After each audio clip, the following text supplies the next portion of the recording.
आज की कहानी एक छोटे से गांव में रहने वाले एक बुद्धू लड़के की है जिसे लोग मूर्ख समझते थे, लेकिन किस्मत उसके लिए कुछ बहुत बड़ा लिख चुकी थी। एक दिन जब वो मछली पकड़ने जाता है तो उसे एक ऐसी जादुई मछली मिलती है जो उसकी कोई भी 3 विश पूरी कर सकती है। और यहीं से उस लड़के की असली किस्मत की कहानी शुरू होती है, जहां हर विश के साथ उसका सफर आसान तो होता, लेकिन जिंदगी थोड़ी और उलझती चली गई। अब वो जादुई मछली एक लड़की बनकर किस तरह उसका साथ देती है, देखेंगे हम आज की इस पूरी कहानी में। सो हेलो दोस्तों, मेरा नाम है इशिता और कहानी की शुरुआत होती है समंदर की गहराइयों में एक अलग देश से, जहां मछलियों का राजा अपने वफादार जासूस मेंढक से पूछता है, जिस मछली से मैं शादी करना चाहता हूं वो कहां गायब हो गई। मेंढक डरते हुए बोला, महाराज, उसका कोई सुराग नहीं मिल रहा। ये सुनकर राजा गुस्से में कहता है, इस दुनिया के हर कोने में जाकर उसकी तलाश शुरू करो और उसे मेरे सामने लाकर पेश करो। इसके बाद सीन बदलकर हमें रूस के एक छोटे से बर्फीले गांव को दिखाया जाता है, जहां एक अंधे लोहार का घर होता है।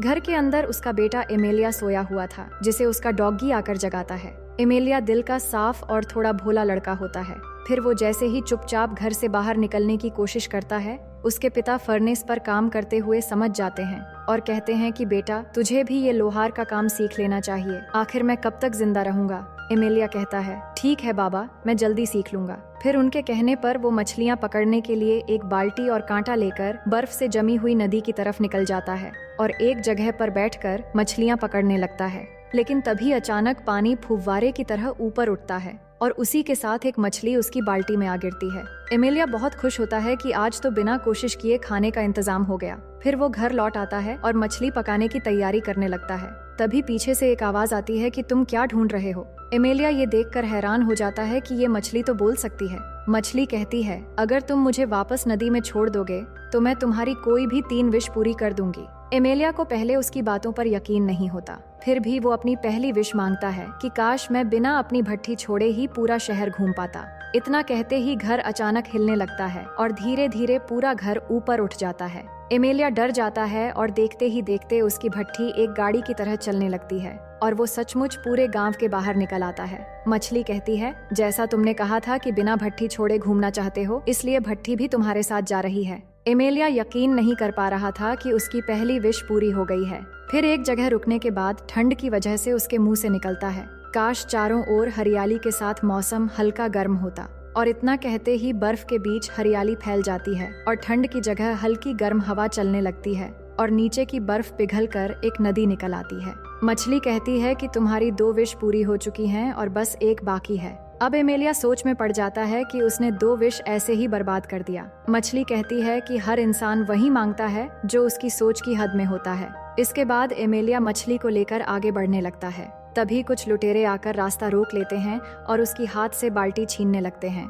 एमेलिया मछली को बचाने के लिए बाल्टी लेकर भागने लगता है और सारे लुटेरे उसके पीछे पड़ जाते हैं, लेकिन वो किसी तरह उनसे बचते हुए जल्दी से मछली को नदी में छोड़ देता है ताकि वो सुरक्षित रहे। पर लुटेरे उसे पकड़ लेते हैं और गुस्से में आकर उसे एक पेड़ पर उल्टा लटकाकर चले जाते हैं। थोड़ी देर बाद एक खूबसूरत लड़की वहां आती है और रस्सी खोलकर एमेलिया को नीचे उतारती है। एमेलिया पहले उसे पहचान नहीं पाता और उसका नाम पूछने पर वो अपना नाम वासिलिसा बताती है। तभी एमेलिया उसके कंधे पर चमकता हुआ स्कार्फ देखकर समझ जाता है कि ये वही जादुई मछली है जिसे उसने पानी में छोड़ दिया था। वो फौरन उसका स्कार्फ ले लेता है ताकि वो भाग न सके और कहता है, अब भी मेरी आखिरी विश बाकी है जिसका इस्तेमाल मैं सही वक्त पर करूंगा। वासिलिसा पूछती है, अब आगे क्या करना है? तो वो जवाब देता है कि मैं रूस के राजा की बेटी राजकुमारी एनफिसा से शादी करना चाहता हूँ और इसके लिए कोई विश न मांगकर मैं खुद मेहनत करूंगा जिसमें तुम मेरा साथ दोगी। वासिलिसा भी उसका साथ देने के लिए मान जाती है,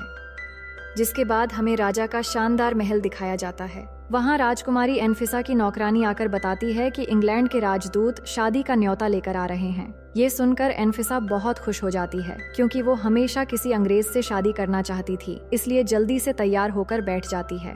राजदूत आकर राजकुमारी को खुश करने के लिए एक अम्ब्रेला तोहफे में देता है, लेकिन राजा को अंग्रेज बिल्कुल पसंद नहीं थे और वो चाहते हैं कि उनकी बेटी किसी सच्चे और नेक दिल इंसान से शादी करे। लेकिन राजा के मना करने से पहले ही राजदूत कहता है, महाराज, मैं आपके लिए एक खास तोहफा लाया हूँ जिसे देखकर आप बहुत खुश हो जाएंगे। उधर एमेलिया और वासिलिसा भी महल की दीवारों के पास पहुंचकर चुपके से ये सब देख रहे थे।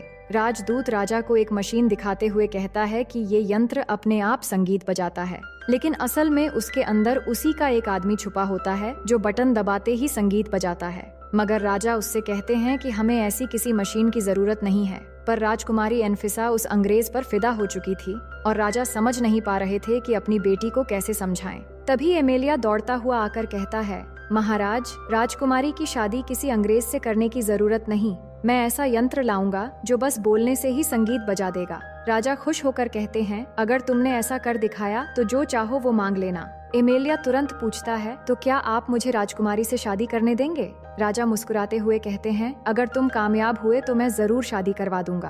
पर राजकुमारी उस अंग्रेज से शादी करने के लिए अपने पिता को समझाने लगती है, लेकिन राजा उसकी बातों पर ध्यान न देकर अपने नौकरों से कहते हैं, एमेलिया को नए कपड़े और जूते दे दिए जाएं ताकि वो अपने सफर पर निकल सके। एमेलिया बहुत खुशी से बाहर आकर वासिलिसा को सारी बात बताता है। वासिलिसा कहती है, वो यंत्र इस दुनिया में मौजूद तो है, लेकिन उसे पाना आसान नहीं है। वो अंधेरे जंगल में एक खतरनाक बिल्ले के पास है। जो भी उसे लेने गया कभी लौटकर नहीं आया। एमेलिया थोड़ा डरता है, पर वो यंत्र पाने के लिए किसी भी मुसीबत का सामना करने के लिए तैयार था। वासिलिसा भी उसका साथ देने के लिए मान जाती है और दोनों उस अंधेरे जंगल की ओर निकल पड़ते हैं। रास्ते में वासिलिसा बताती है कि वो बिल्ला बहुत खतरनाक है। अगर वो खुशी का गाना बजाता है तो सामने वाला इंसान नाचते नाचते थक कर गिर जाता है और वो बिल्ला उसे खा जाता है।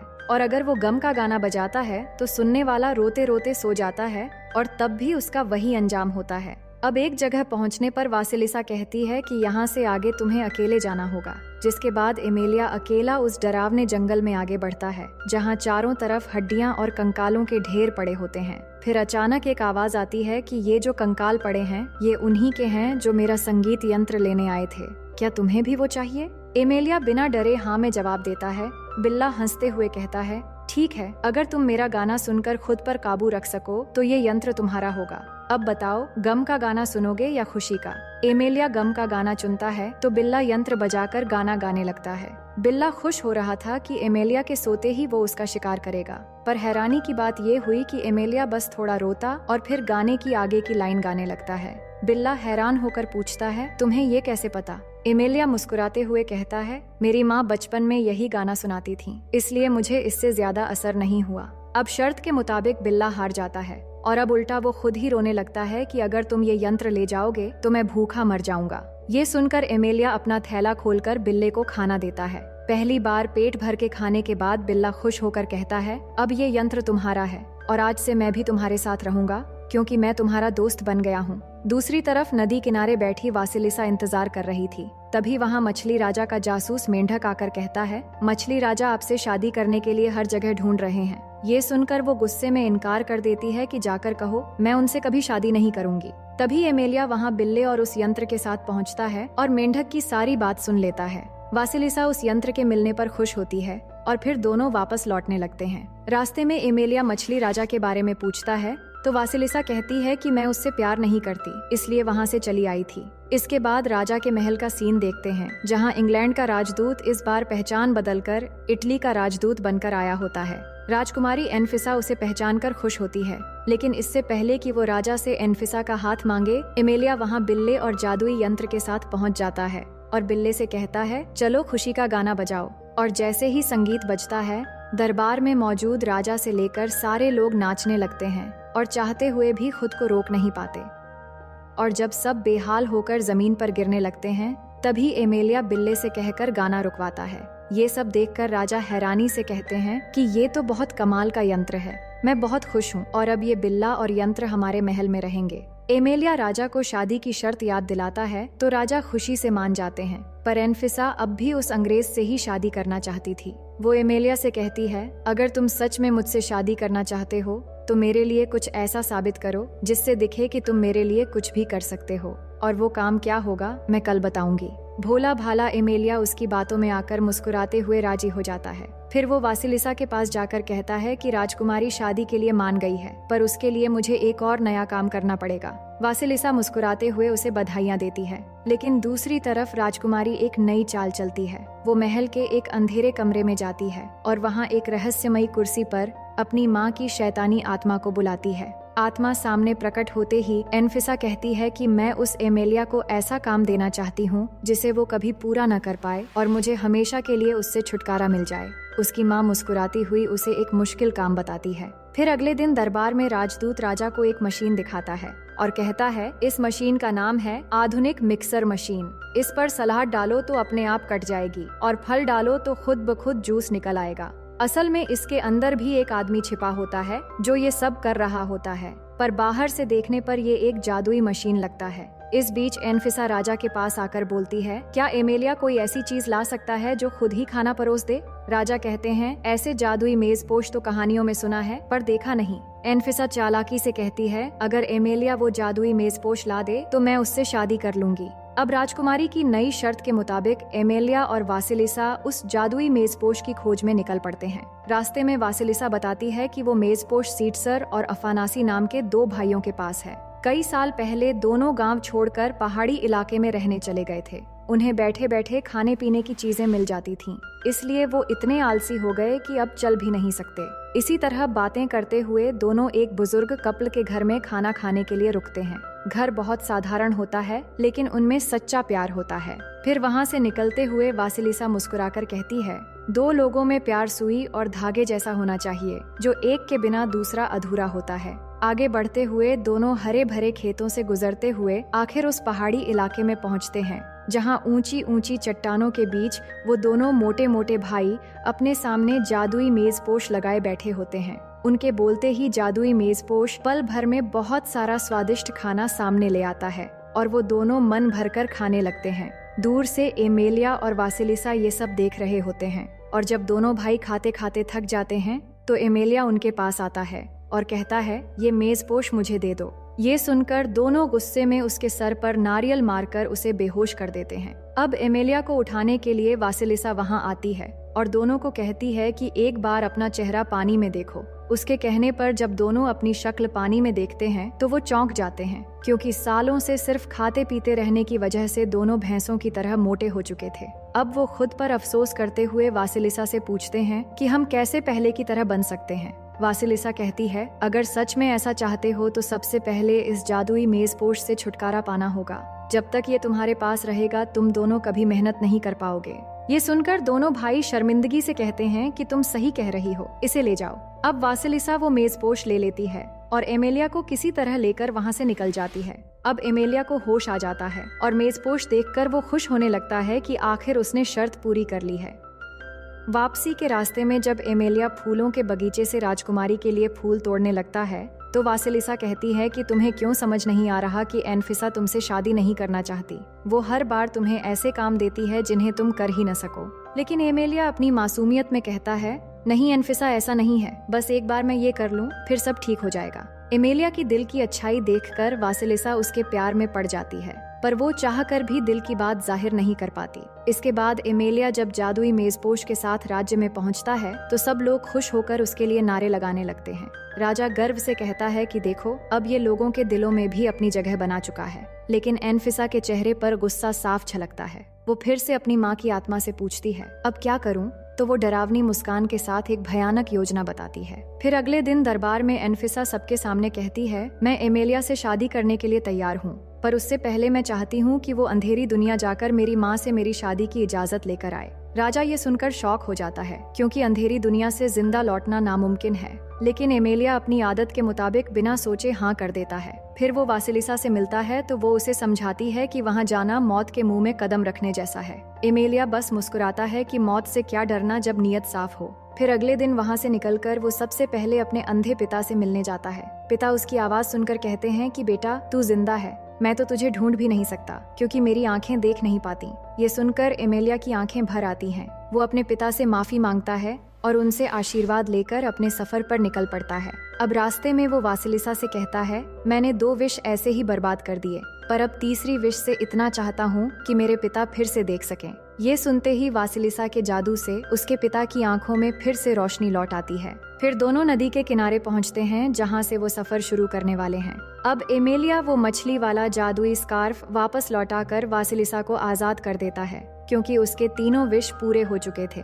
लेकिन वासिलिसा कहती है कि मैं तुम्हें मुसीबत में अकेला नहीं छोड़ सकती, क्योंकि हम दोनों सुई धागे की तरह एक दूसरे के बिना अधूरे हैं। एमेलिया ये इशारा समझ नहीं पाता और फिर दोनों का सफर शुरू हो जाता है। अब नदी में आगे बढ़ते हुए कुछ दूर जाने के बाद उन्हें चारों ओर बड़ी बड़ी मूर्तियां दिखती हैं। वासिलिसा कहती है कि यहीं से अंधेरी इलाका शुरू होता है। फिर दोनों नाव रोककर एक घाटी में उतरते हैं। तभी इस इलाके के रक्षक की आवाज सुनकर एमेलिया घबरा जाता है, लेकिन वासिलिसा कहती है कि ये मेरे साथ आया है पिताजी। एमेलिया चौंक उठता है कि ये तुम्हारे पिता कैसे हो सकते हैं। रक्षक कहता है कि हाँ, मैं इसका पिता हूँ। मैंने ही इसे एक सच्चे साथी की तलाश में मछली से इंसान बनाया था। अब वासिलिसा अपने पिता को सब कुछ बताती है और उनसे मदद करने के लिए कहती है। सब कुछ सुनने के बाद वो कहते हैं कि रानी ने लालच और सत्ता के लिए निर्दोषों को सताया था, इसलिए उसे अनंत काल तक भूखा रखा गया है। फिर वो रानी की आत्मा को बुलाते हैं तो वो अपने भयंकर रूप में सामने आती है। एमेलिया आगे बढ़कर कहता है कि मैं आपकी बेटी से शादी करने की अनुमति लेने आया हूँ,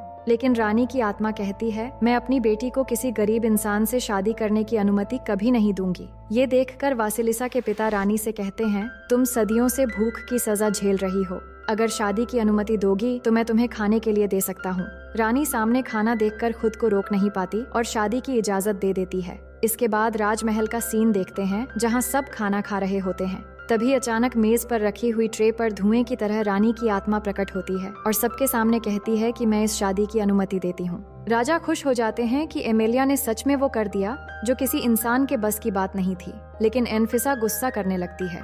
इधर अंधेरी दुनिया में वासिलिसा अपने पिता का शुक्रिया अदा करती है और फिर एमेलिया के साथ वापस लौटने लगती है। रास्ते में वो मुस्कुराते हुए कहती है कि अब तुम्हारा सबसे मुश्किल काम पूरा हो गया है, जिससे तुम्हें तुम्हारी राजकुमारी मिल जाएगी और अब तो तुम मुझे भी भूल जाओगे, क्योंकि यहाँ से जिंदा लौटने वालों को हर जादुई याददाश्त गंवानी पड़ती है। एमेलिया दिल से कहता है कि तुम्हें भूल पाना मेरे बस की बात नहीं है और ना ही मैं कभी तुम्हें भूलना चाहता हूँ। उधर एनफिसा गुस्से में उस कमरे में आती है और रहस्यमयी कुर्सी तोड़ने लगती है। माँ की आत्मा उसे रोककर कहती है मुझे मजबूरी में एमेलिया को इजाजत देनी पड़ी। वो अकेला नहीं था, उसकी सारी कामयाबियां एक जादुई मछली की बदौलत है और तुम जानती हो हमारे राज्य में जादू का इस्तेमाल करना मौत की सजा है। ये सुनकर वो समझ जाती है कि अब उसे एमेलिया के साथ क्या करना है। वहीं नदी के किनारे सुबह हो चुकी होती है और नाव भी किनारे पर आ जाती है, पर एमेलिया की आंख खुलते ही उसके दिमाग से वासिलिसा से जुड़ी सारी यादें मिट जाती हैं और वो वासिलिसा को पहचान भी नहीं पाता। वासिलिसा कहती है कि मैं बस एक नाविक हूँ जो तुम्हें नदी पार करवा रही थी। एमेलिया नाव से उतरकर जाने लगता है, पर उसे लग रहा था जैसे कुछ बहुत जरूरी चीज वो भूल गया हो। फिर वो एनफिसा के पास पहुँचता है और कहता है मैंने तुम्हारे सारे काम पूरे कर दिए, लेकिन अब मुझे शायद किसी और से प्यार हो गया है। एनफिसा चालाकी से पूछती है क्या तुमने ये सारे काम अकेले किए? एमेलिया कहता है नहीं, हर बार शायद किसी जादुई शक्ति ने मेरी मदद की। ये सुनते ही एनफिसा सैनिकों को बुलाकर एमेलिया को पकड़ने का आदेश देती है। फिर अगले दिन सबके सामने उसकी आंखों पर पट्टी बांधी जाती है और ऐलान किया जाता है कि एमेलिया ने राजकुमारी को पाने के लिए जादू का इस्तेमाल किया है, इसलिए उसे मौत की सजा सुनाई जाती है। एमेलिया बहुत दुखी होता है कि जिसके लिए उसने जान भी दांव पर लगा दी वही उसे मारना चाहती है। राजा मजबूर होकर खामोश रहता है, लेकिन जैसे ही सैनिक गोलियां चलाने वाले होते हैं तभी वासिलिसा वहां पहुंच जाती है। वो एनफिसा से कहती है इसे छोड़ दो, जिसके बदले मैं सारी जिंदगी तुम्हारी गुलामी करूंगी और तुम्हारी कोई भी 3 विश पूरी करूंगी। फिर अपना जादुई स्कार्फ एनफिसा को दे देती है। एनफिसा की आंखों में चमक आ जाती है और वो एमेलिया की सजा माफ कर देती है, लेकिन अब उसका घमंड पहले से ज्यादा बढ़ जाता है और पहला विश मांगकर सारी प्रजा को अपनी तरफ करके अपने पिता को कैद करवा देती है और खुद को नई रानी घोषित कर देती है। फिर दूसरा विश मांगती है कि इंग्लैंड का राजकुमार उससे शादी का प्रस्ताव लेकर आए। वासिलिसा की जादू से देखते ही देखते इंग्लैंड के सैनिक राजकुमार का रिश्ता लेकर पहुंच जाते हैं। ये देखकर राजदूत कहता है तुम तो मुझसे शादी करना चाहती थी।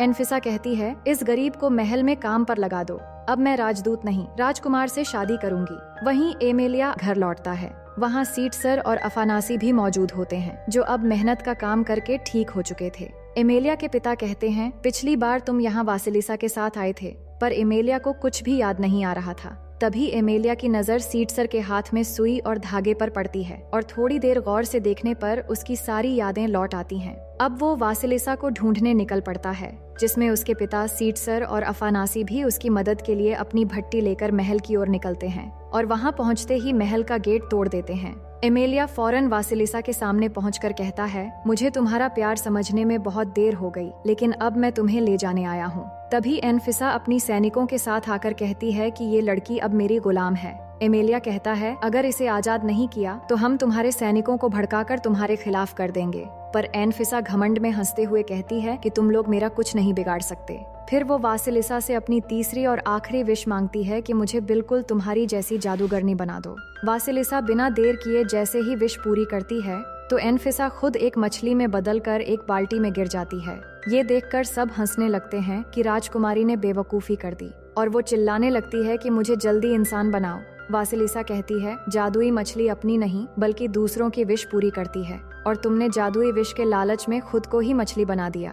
तभी मछलियों का राजा बाहर आता है और एनफिसा को वासिलिसा समझकर उसे हमेशा के लिए अपने साथ लेकर नीचे चला जाता है। इसके बाद महल में सब कुछ शांत और खुशहाल हो जाता है। राजा फिर से अपने लोगों के बीच लौट आते हैं और एमेलिया वासिलिसा के पास आकर उसे चूम लेता है। वो बहुत खुश होती है क्योंकि एक सच्चे साथी की तलाश आज पूरी हो चुकी है और इसी के साथ ये कहानी यहीं पर खत्म हो जाती है। तो दोस्तों, मैं उम्मीद करती हूँ ये कहानी आपको बेहद पसंद आई होगी।